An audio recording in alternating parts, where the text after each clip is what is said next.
specific questions. Yeah, well, I agree with that. Let me ask specific questions. The people out of doors, they were ripping down governors' houses, literally tearing them down. They'd be shot today, right? Well, when they were tearing down governors' houses in the 1760s, these were governors that the king had picked and that no one had voted for. You know, so today it's very different to tear down the house of a duly elected governor. So partly because we've actually improved the system indoors, we have, they're not perfect, but maybe fairer rules for selecting legislatures and executives than was true under the king. You would place the difference on the fact that today these are people who have been elected into office by the body politic, or at least such of those that vote. Yeah, in relatively fair ways, fairer than 200 years ago, because women can vote and blacks can vote, and there are no property qualifications anymore, and we have a one-person, one-vote apportionment rules, and which we didn't have in 1780s. You know, I give you no news when I say that the question of fairness. A lot of people would quarrel about whether our elections are fair, but be that as it may, they may not be fair. Yeah. But they may be fairer than they used to be. Yeah. We're still not there yet. Constitution's still growing. How about juries? You make the point in the book. It's the old John Peter Zenger story, which some people know about, of 1735, where the jury could decide, the jury could not only try the facts of a case, the jury could try the law and find it wanting. Can't do that today, can you? Correct. Judges today have a lot more power, and juries a lot less than the founding. And that is perhaps something to be lamented. In two words, I would say civil war. Juries are fundamentally local bodies, as were militias.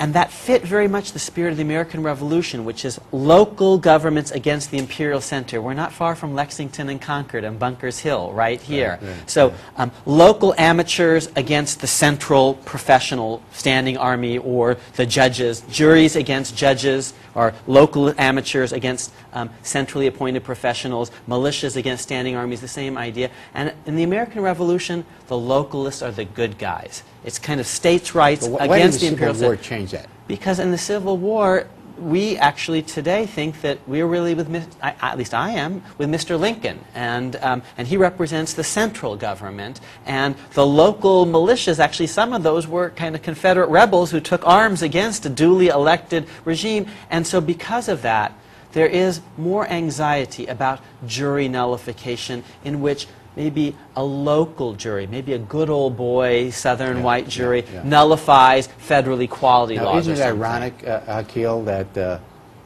that's exactly what happened in every lynching case that ever came to trial of those that did, even though juries were not supposed to nullify the law? So the attempt, I mean, my point here, of course, is that an attempt to prevent juries from exercising democratic rights by saying to them that they try the facts only didn't work. So maybe a better approach is to rethink who gets to be on a jury, to make sure that the jury really does look like America, that it has blacks as well as whites, and today women as well as men, to kind of think about the jury and who sits on it as a kind of issue of representation, just like we think about what the legislature should look like, and whether, you know, our rules for electing legislatures are fair enough or could be more fair. Are our rules for selecting juries fair enough? Let me ask you this. We have to go to break, but before we do, I want to ask you another point related to that very matter. Lawyers for large and wealthy interests, read corporations, have ever, at least as long as I've been in the legal profession, since 1960 when I entered law school, have been saying that we should cut back on the kinds of cases decided by juries, because today's cases in antitrust, securities, the environment, fraud, they're too complicated for these poor boobs who are sitting there trying to understand it. They have failed thus far in obtaining a rollback of the jury system. But were they to succeed, would that not be directly contrary to what the framers, who are the framers, let's face it, are the gods of the conservative movement, even though the conservatives may not understand the framers at all, which they don't according to what you're saying. But wouldn't that be directly contrary to what the framers wanted out of juries? Well, the juries have been, jury power has been eroded in a lot of ways, and so some of these corporate interests and other interests have succeeded quite a lot. Lots of things today are taken out of the civil court system and put into administrative agencies run by experts. And some people say that the experts have been captured by the interest that the corporate interest they're supposed to be regulating. So it is true that law is more complicated today than it was 200 years ago. Our economy is a lot more complicated. So maybe juries, I'll actually say, maybe they can't do everything that they once did. But let's try to find at least some things that they can do and do well to involve ordinary people in government. I'll give you one example of something I think they can do very well. So even if they can't decide complicated antitrust cases because the economic data are just too difficult for jury trial, even if you think that's true, fine, then let's find things that ordinary people are good at deciding. Here's one. When the government has, when government agents have unreasonably or arguably unreasonably searched or seized.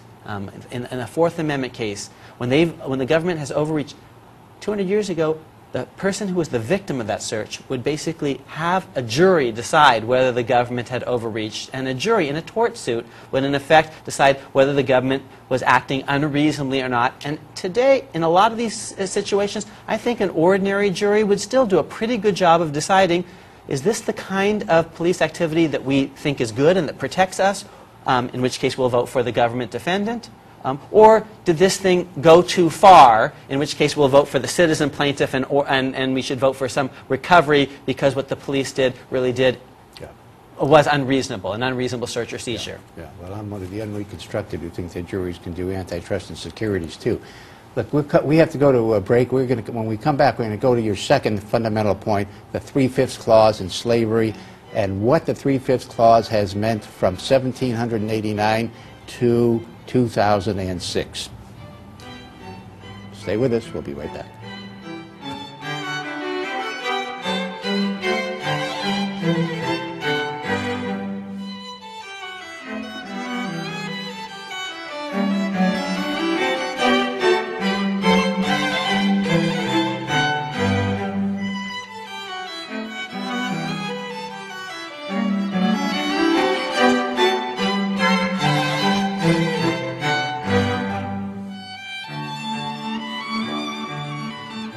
Welcome back.